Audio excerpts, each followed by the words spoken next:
सभी को मेरा नमस्कार। आज है 12 दिसंबर। तो आज के वीडियो का टॉपिक है पॉलिटी यानी राज व्यवस्था, भारत की राज व्यवस्था। तो कल की क्लासेस में हमने भारत शासन अधिनियम 1919 तक पढ़ा था, यानी मॉन्टेग्यू चेम्सफोर्ड अधिनियम तक।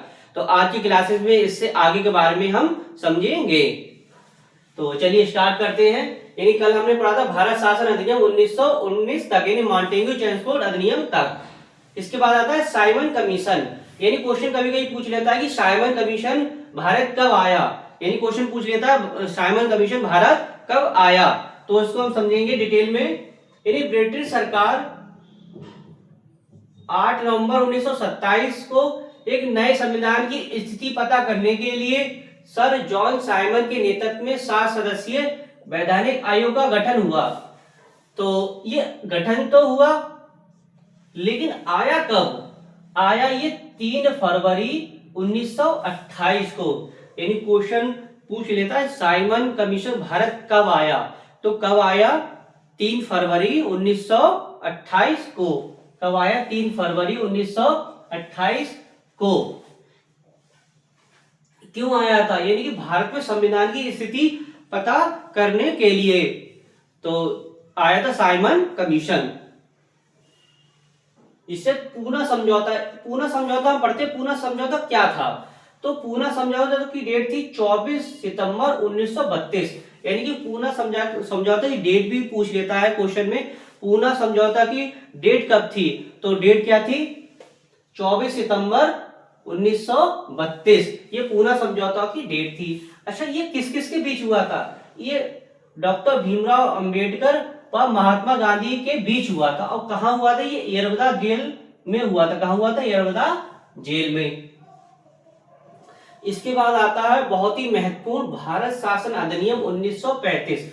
भारत शासन अधिनियम 1935 इसलिए महत्वपूर्ण है क्योंकि इसी अधिनियम से आज का जो वर्तमान में संविधान है, इसी से कई चीजें ली गई हैं। तो इसको हम डिटेल में समझते हैं।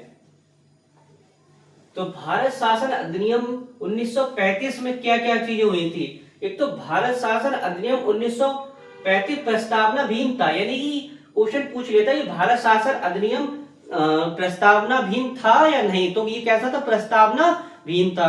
तो इसमें 1919 के अधिनियम की प्रस्तावना जोड़ी गई। कौन से अधिनियम की? 1919 के अधिनियम की प्रस्तावना जोड़ी गई। और खास बात क्या है कि वर्तमान भारतीय संविधान पर सर्वाधिक प्रभाव पड़ा। और ये क्या? अंतिम व्यापक अधिनियम था। क्या था? अंतिम व्यापक अधिनियम था। अच्छा, इसमें धाराएं कितनी थी? तो इसमें 301 की धाराएं थी, 10 अनुसूचियां थी, 14 भाग थे। क्या थे? 14 भाग थे। इसी अधिनियम के क्या चीजें हुई? अखिल भारतीय संघ की स्थापना। यानी अखिल भारतीय संघ की स्थापना भी 1935 के अधिनियम के तहत हुई। इसी के साथ जो केंद्र राज्यों के बीच 3 सूचियां बनाई गई। यानी कि केंद्र राज्यों के बीच 3 सूचियां बनाई गई, संघ सूची, राज्य सूची, समवर्ती सूची। तो संघ सूची में कितने विषय जोड़े गए? 59 विषय।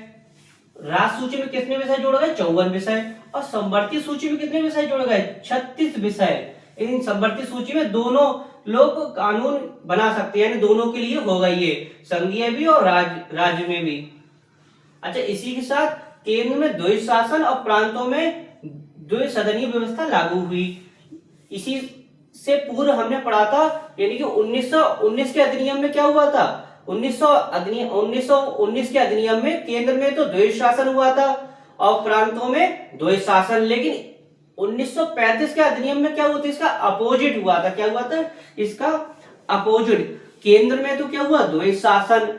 क्या हुआ केंद्र में? केंद्र में क्या हुआ? द्वैध शासन। और प्रांतों में क्या हुआ? द्वैध सदनीय व्यवस्था लागू हुई। इसी के साथ म्यांमार को भारत से अलग किया गया। यानी कि जो म्यांमार था, म्यांमार को भारत से अलग किया गया। क्वेश्चन पूछ भी लेता है कि म्यांमार को भारत से कब अलग किया गया। इसी के साथ क्या हुआ? उड़ीसा व सिंध 2 नए राज्यों का गठन हुआ। यानी कि उड़ीसा और सिंध 2 नए राज्यों का गठन भी हुआ। नेक्स्ट क्या हुआ? इसमें भारतीय रिजर्व बैंक की स्थापना। वेरी वेरी मोस्ट इम्पोर्टेंट है, ये भारतीय रिजर्व बैंक की स्थापना यानी आरबीआई यानी भारतीय रिजर्व बैंक की स्थापना भी इसी अधिनियम के तहत हुई। कब हुई? 1935 में। तो आरबीआई की बात करते हैं, तो आरबीआई से रिलेटेड हम एक क्वेश्चन पूछते हैं, आप लोग कमेंट्स में बताइएगा कि आरबीआई के इस समय वर्तमान में गवर्नर कौन है, तो आप लोग कमेंट्स में बताइएगा। इसी के साथ क्या हुआ? दिल्ली में संघीय न्यायालय की स्थापना हुई। क्या हुई? दिल्ली में संघीय न्यायालय की स्थापना हुई। कब हुई? जो 1935 के अधिनियम के तहत 1 अक्टूबर 1937 में। यानी कि क्वेश्चन कभी पूछ लेता है दिल्ली में संघीय न्यायालय की स्थापना कब हुई, तो ऑप्शन में क्या लगाएंगे? 1 अक्टूबर 1937 में। अब ये पूछ ले किस अधिनियम के तहत हुई, तो 1935 के अधिनियम के तहत हुई। अच्छा, जब संघीय न्यायालय की स्थापना हुई तो इसमें मुख्य न्यायाधीश भी होंगे, तो हम मुख्य न्यायाधीश पढ़ते हैं। तो दिल्ली के संघीय न्यायालय के प्रथम मुख्य न्यायाधीश कौन थे? Sir Morris Goyal. कौन थे? Sir Morris Goyal. दो भारतीय न्यायाधीश भी थे इसमें, कौन थे? एम.आर. जैकब और एम.आर. जैकर और एम.एस. सुल्तान। कौन थे? एम.एस. सुल्तान। अच्छा, इसी के साथ क्या हुआ? 1935 के अधिनियम में प्रांतीय चुनाव कराए गए, यानी कि 1935 के अधिनियम थे 1937 में प्रांतीय चुनाव कराया गया, जिसमें से 6 राज्यों में किसकी? कांग्रेस की सरकार बनी।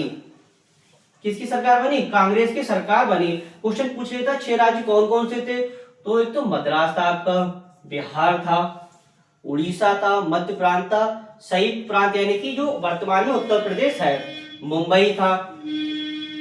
अच्छा, संयुक्त प्रांत था, तो संयुक्त प्रांत में जब कांग्रेस सरकार बनी थी तो उस समय पे पहली बार चुनाव कराए गए थे। क्वेश्चन पूछ भी लेता है कि संयुक्त प्रांत के प्रथम मुख्यमंत्री कौन थे, तो संयुक्त प्रांत के प्रथम मुख्यमंत्री कौन थे, यानी संयुक्त प्रांत के प्रथम सीएम कौन थे? गोविंद बल्लभ पंत। यानी क्वेश्चन में आप क्या लगाएंगे? गोविंद बल्लभ पंत। तो आज के ये मुख्य चीजें दोबारा से एक बार फिर से रिवाइज कर लेते हैं। यानी साइमन कमीशन पूछ लेता है, साइमन कमीशन भारत कब आया? 3 फरवरी 1928 को। पूर्ण समझौता कब हुआ? 24 सितंबर 1932। किस किस के बीच हुआ? भीमराव अम्बेडकर और महात्मा गांधी। फिर आता भारत शासन अधिनियम 1935। ये अधिनियम क्या था? प्रस्तावना विहीन था, इसमें 1919 की प्रस्तावना जोड़ी गई। केंद्र राज्यों की 3 सूचियां बनाई गई, संघीय सूची, राज्य सूची, समवर्ती सूची। और क्या हुआ? म्यांमार को भारत से अलग किया गया। उड़ीसा और सिंध 2 नए राज्यों का गठन किया गया। आरबीआई यानी रिजर्व बैंक की स्थापना हुई। इसी में 22 दिसंबर को 1939 मुस्लिम लीग ने मुक्ति दिवस मनाया, यानी कि एक टॉपिक छूट गया था आपका, यानी कि मुस्लिम लीग ने 22 दिसंबर 1939 को मुक्ति दिवस मनाया। क्या बनाया? मुक्ति दिवस मनाया। किसने? मुस्लिम लीग ने। इसी के साथ दिल्ली में संघीय न्यायालय की स्थापना हुई, और संघीय न्यायालय की स्थापना हुई कब? 1 अक्टूबर 1937। तो प्रथम मुख्य न्यायाधीश कौन थे? Sir Morris Goyal. 2 भारतीय न्यायाधीश में थे, एम.आर. जैकर और एम.एस. सुल्तान। और खास बात क्या है? 1935 में 1937 के अधिनियम में प्रांतीय चुनाव हुई, जिसमें 6 राज्यों में कांग्रेस सरकार बनी। अच्छा, 6 राज्यों में कांग्रेस सरकार बनी, तो संयुक्त प्रांत के प्रथम सीएम पूछ लेता, प्रथम सीएम कौन थे? गोविंद बल्लभ पंत। तो आशा करता हूँ वीडियो आपको अच्छी लगी हुई होगी, तो वीडियो को अधिक से अधिक लाइक कीजिएगा, शेयर कीजिएगा, कमेंट्स कीजिएगा। इसी के साथ नेक्स्ट वीडियो नेक्स्ट टॉपिक के साथ मिलेंगे। धन्यवाद।